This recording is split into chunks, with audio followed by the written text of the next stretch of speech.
Hello, one and all, and welcome to my review for last night's Night of Champions pay-per-view. It's going to be my full thoughts and opinions on the show that emanated from Houston, Texas. And I'll say it right now, I enjoyed this show a lot. I thought there were a lot of good matches, and overall, I enjoyed this show more than SummerSlam last month. SummerSlam I felt was a C minus, C plus show at the most, but I felt like this show had better overall matches, and I'll let you know my overall grade on the show by the end of my review. So with that, let's get into Night of Champions 2015. So the kickoff show I was not able to watch, but I heard it was an okay match between the Lucha Dragons and Neville taking on the Cosmic Wasteland of Stardust and the Ascension. From what I can tell, it seemed like a solid tag belt. The tag title match that got the a 6-man tag match that got the crowd into it. And the Cosmic Wasteland was able to pick up the win. I believe they pinned Neville. So that was the pre-show match. Then we'll get into the actual card. And we kicked off this card with the Intercontinental Championship match between Ryback and Kevin Owens. I was very much looking forward to this match. And I thought overall these guys had a solid match. It started off slow. Owens really worked over the arm of Ryback, and I liked that psychology. Owens kept going back to the arm, and Ryback was, he didn't have much offense early on, but eventually, Ryback was able to get going. But it wasn't enough, and Owens hit, when Ryback had Owens up on his shoulders, Owens hit him in the eyes. Classic heel move. I love that. I wish we see more of that from all the heels in the company.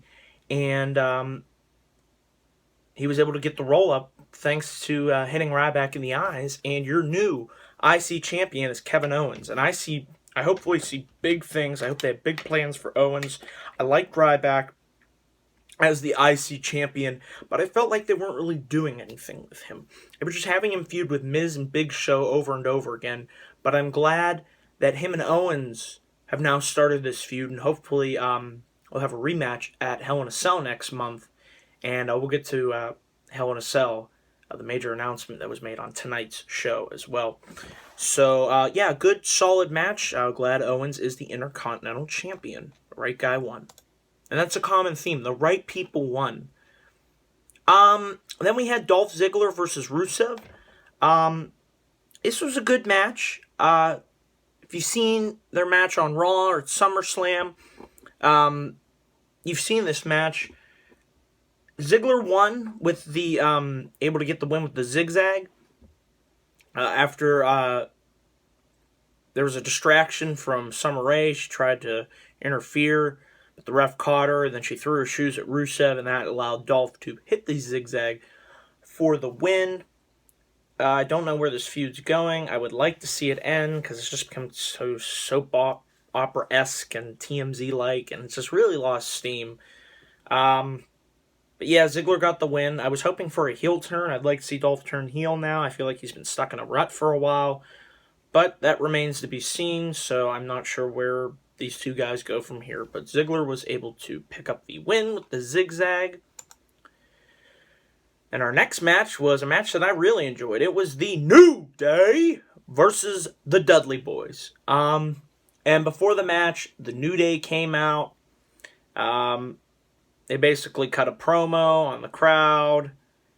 And they were like saying, the Dudley Boys, whatever, we're the New Day, we're it. And they sang their own version of the State Farm jingle, so that was kind of funny. And then Xavier Woods had this his hair was just all crazy. And I love the New Day. They're so entertaining. They're the best thing going on the main roster right now, because they are simply awesome. And New Day rocks.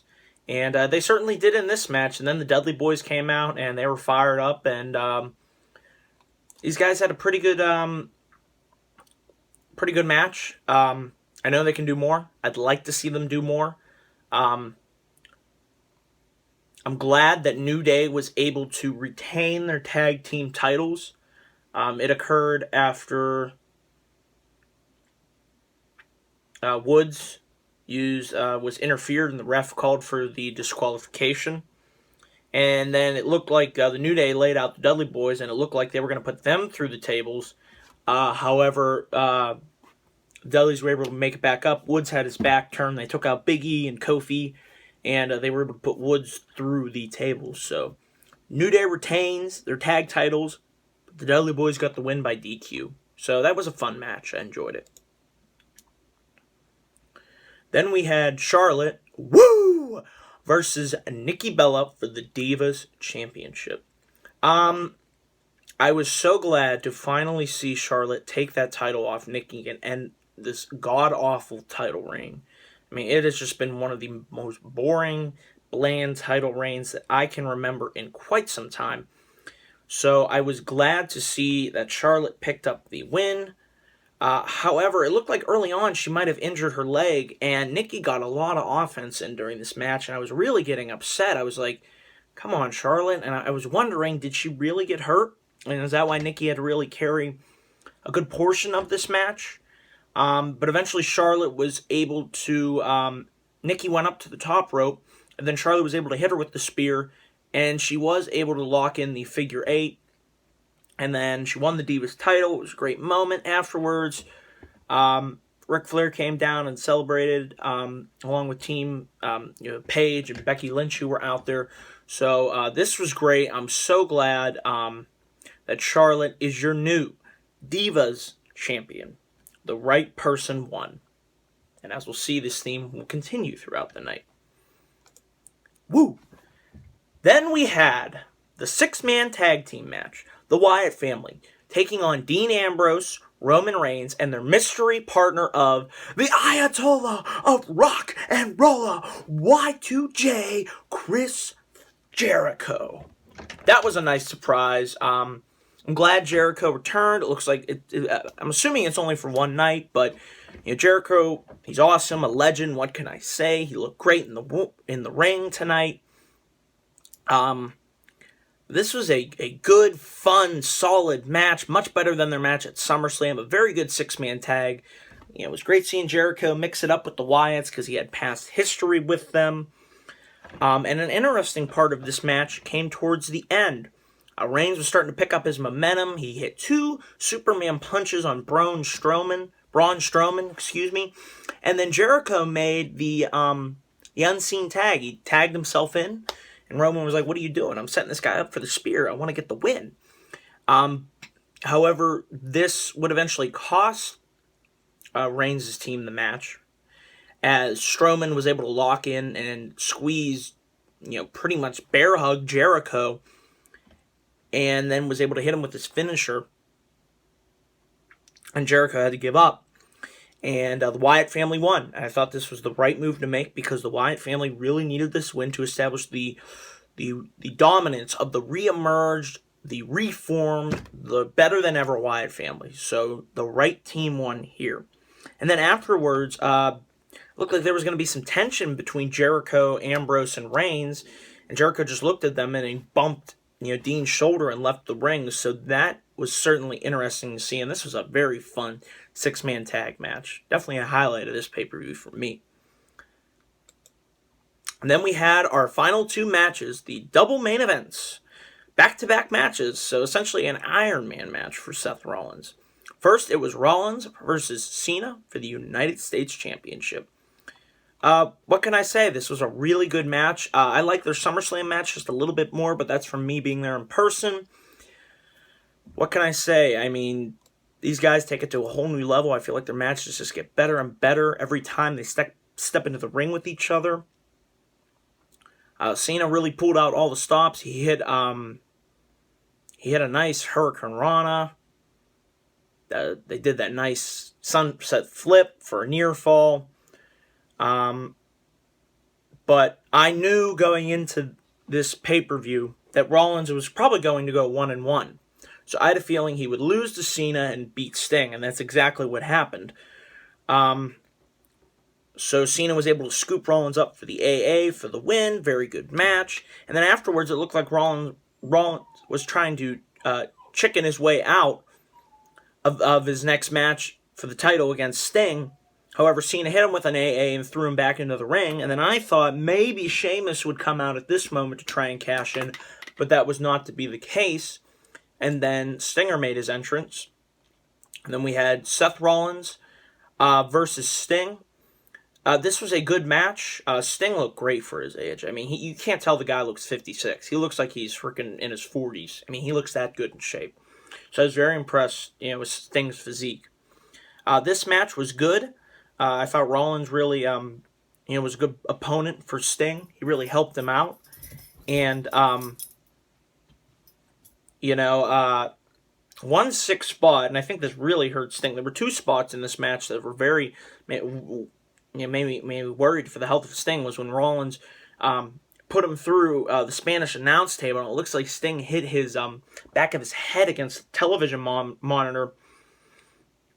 And there was also a part of the match where Rollins hit the knuckle buster on Sting twice, and then afterwards it looked like Sting collapsed, and they had to call for the ringside doctor, and I think Sting was legitimately hurt.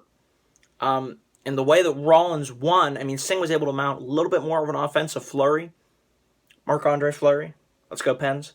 However, he was able to lock in the Scorpion Deathlock. Didn't look that good because I know Sting, I could tell he was hurting.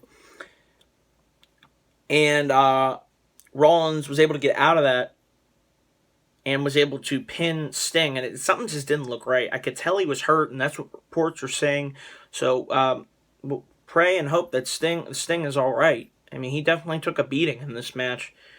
And then afterwards, Sheamus came in, and he nailed Rollins with the bro kick, and it looked like he was going to cash in. However, Kane returned, masked Kane returned, and he chokeslammed Sheamus, and then he did the same thing to Rollins, and that was what we were left with at the end. So, don't really know how I feel about, a possible mask Kane versus Rollins feud. I mean, there's only so many times you can put the mask back on before it just means nothing. So, not getting my expectations up for that if that is the plan going forward. So, we'll have to see tonight on Raw what happens. But overall, I'm giving this show a B+. This was a good, solid pay-per-view. Definitely better than SummerSlam, and I really enjoyed it. And also, they announced Brock Lesnar's Go to Hell tour. We all know that he'll be at the WWE Live event October 3rd. If I believe so, let me double check that. Yes, October 3rd. And then I believe on the 19th of October, I'm hoping getting all these dates right, he will be on the Stone Cold podcast, so that will be great. I will have my full reactions to that. And then also, October 25th, it will be the third and final match between Brock Lesnar and the Phenom, The Undertaker, inside the most demonic structure ever created, Hell in a Cell. Great, that's exactly what I wanted to see them do to cap off the feud, not prolong it to Mania. This is best for business. Can't wait for it. So yeah, I'm already excited for Hell in a Cell, and interested to see what happens on Raw tonight. So if you like this video, this review, please subscribe, like this video. Thank you all for watching, and let me know down in the comments below what you thought of Night of Champions. I would like to hear from you, the viewers. So thank you again for watching, and be sure to check out my Raw review, which will be up tomorrow morning. So with that, I am out. Peace.